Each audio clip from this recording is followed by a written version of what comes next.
Essa preparação, estar preparado para não ser arrebanhado junto com... Quer dizer, para não seguir... É arrebanhado mesmo, é isso mesmo, arrebanhado mesmo. Para não ser arrebanhado, então, pelo anticristo, essa preparação, ela só se dá por meio da igreja. O que eu quero dizer com isso? Dá pra fazer isso sozinho no quarto ou você tem que congregar para se preparar? Boa pergunta. Você sabe que desde os anos 1960, quando teve o Concílio Vaticano II, começou uma crise eclesiástica dentro do catolicismo, depois chegou no mundo evangélico. Eu vou historiar rapidinho em 2 minutos. Por favor. O Concílio Vaticano II foi uma coisa que, assim, foi a maior polêmica do catolicismo do século XX. Porque uma ala progressista da igreja viu o Concílio Vaticano... Quem é católico e conhece a história da igreja vai entender o que eu estou falando. Uma ala progressista da igreja viu o Concílio Vaticano II como sendo uma porta de abertura para a modernidade. Já tinha o processo do Aggiornamento, que era antes, né, do Papa Paulo VI, antes do Paulo VI, do João XXIII, de modernizar a igreja, as encíclicas sociais de João XXIII. Então já havia esse movimento. Então uma ala progressista da igreja estava ansiando por aquilo. Exemplos do que era que essa ala progressista ansiava e que o Concílio Vaticano II deu essa autorização. Primeiro, os padres não precisam mais usar hábito. As missas não precisam mais ser em latim e de costas para o povo. As freiras não precisam usar hábitos. Você está entendendo? A obediência aos bispos pode ser um pouco mais questionada, uma série de coisas assim. Já a ala mais conservadora da igreja, que entendia esse progresso como sendo uma perda de valores, entendia que não, que o Concílio Vaticano II estava mergulhando a igreja numa apostasia. Tá. Então você tem de um lado figuras como Teilhard de Chardin, progressista, Hugo von Balthasar, do outro lado, falando que não, foi a pior coisa da igreja, etc. Bom, então, nessa época, começou a ter uma igreja, um êxodo muito grande de católicos. É aí que foi o divisor d'água, anos 60, 1960. O concílio foi em 65, um divisor d'águas que antes o católico era católico mesmo, praticante, em todas as partes do mundo. Sabe aquela famosa beata que a gente fala do Brasil, né? Todo mundo era católico. E era com força de lei, você tinha que participar dos 7 sacramentos, ir para a igreja católica. Era inadmissível você não ter o seu filho batizado, crismado, feito primeira comunhão, não nessa ordem, né? Tinha que fazer tudo isso, pedir a bênção para o padre, fazer o sinal da cruz quando passava na frente de uma igreja. E a polarização entre protestantes e católicos era muito, muito acirrada. Mas a partir dos anos 1960, um grande grupo de católicos cansou daquela briga.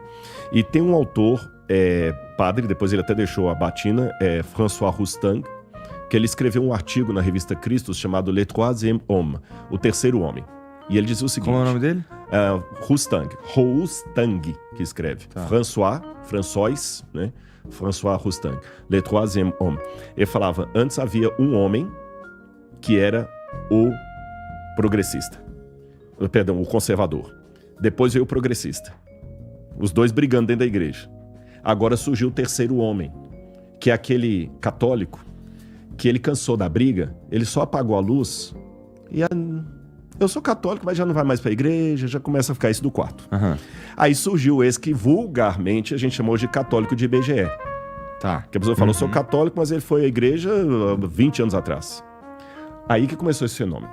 Enquanto isso, a ala protestante, com seus congêneres, né, o mundo evangélico, pentecostal, neopentecostal, etc., mantinha ainda aquela visão mais... Não, eu tenho que estar na igreja, blá, blá, blá. Só que, tardiamente, o fenômeno que aconteceu na Igreja Católica, do êxodo de membros para se tornar o terceiro homem, aconteceu também no protestantismo. São os chamados desigrejados. Uhum. Eles não gostam desse alcunha. Eu estou usando para esclarecer. Para ilustrar. Tá, para ilustrar, mas eles não gostam, acho que é pejorativo. Em inglês se fala churchless Christianity. E na Alemanha já tinha um movimento assim, Jesus sim, igreja não. Porque o pessoal desencantou com a igreja. Teve até um teólogo católico, que eu vou tentar lembrar o nome dele agora, que ele falava que a igreja era a frustração dos sonhos de Cristo. Cristo sonhou com o reino. Eu quero lembrar, daqui a pouco ver o nome dele. Francês também. Jesus sonhou com o reino, não com a igreja. A igreja foi assim, o que deu. Você tá entendendo? O que deu, tá aí. Então, hoje tem uma parada muito grande das pessoas que fala o seguinte, olha, igreja, eu não preciso de igreja. Eu vou para lá para passar raiva.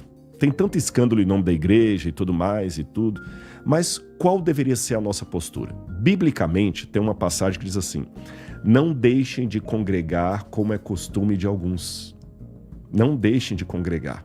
E a igreja é uma ordem de Cristo para que nós congreguemos, tá certo? Então, eu acho que a pandemia trouxe isso. Tem muito adventista hoje que não vai mais para a igreja, porque agora ele descobriu a internet, que ele pode assistir o pregador que ele quiser, porque ele vai dia de sábado para a igreja. É a mesma coisa para outras aí. Eu penso diferente. Jesus mandou congregar. Ele falou, onde houver 2 ou 3 reunidos em meu nome, lá estarei. Ele não falou onde houver 1. A palavra igreja, quando alguns falam assim, na igreja sou eu. Essa frase é uma tolice do ponto de vista gramatical, porque a palavra igreja, eclesia, em grego, ou kahal, em hebraico, é uma coletânea, um conjunto de pessoas. É coletivo. Seria tão estúpido dizer a abelha é a colmeia. Não, a abelha não é a colmeia. A colmeia é um coletivo de abelhas. Então a igreja não sou eu. A igreja sou eu e mais todos os outros com os quais eu sou obrigado a conviver. Porque mesmo se tratando da minha igreja, com as minhas doutrinas, tem gente lá que eu não vou com a cara dele. E ele também não vai com a minha cara. Isso é normal. Tem que conviver. Mas tem que conviver, que é a maneira que eu tenho de lidar com o meu ego. É a maneira que Deus me põe de lidar com o meu ego. Você vai conviver com um cara com quem você não fazia amizade, mas lá ele vai ser seu irmão. Deus está trabalhando o meu ego, a minha arrogância. Por que eu sou tão superior que eu não posso conviver com ele? Só porque eu sei falar mais de um idioma e ele fala mal o português?